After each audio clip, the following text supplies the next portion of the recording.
So two very unfortunate incidents happened in this your tenure, sir. One, that shoe throwing incident. What went through your mind, sir, when you saw that? You remained very calm, what I read in research.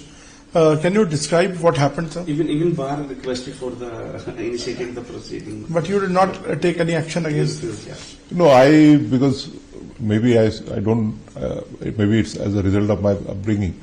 When something happened in the court, I didn't even know that it was related to some alleged utterances made by me in the court or alleged observations made in the court.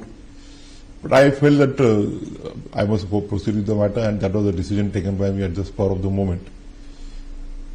So, and Justice Verma, sir, the cash was found in one of the judges' house allegedly, and the case is now, I think, in the Parliament and JPC, the committee. So, sir, what is your take on that, sir? And do you think it has shaken the public trust on judiciary?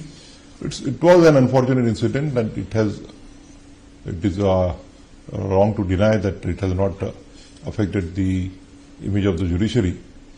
But now the matter is pending before the Parliament. The impeachment proceedings are already initiated.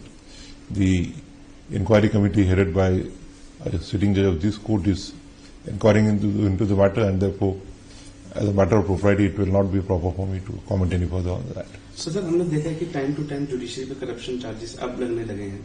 तो आपको लगता है कि कोई एक independent ऐसी body होनी चाहिए जो इमीडिएटली इंटरवीन कर सके इन मैटर्स में? Why should judges only judge the judge? नहीं, यहाँ जजेस ओनली जज द जजेस ऐसा नहीं है. Inquiry committee consist of one sitting जज and there are senior lawyers also on the committee, and final call is taken by the parliament.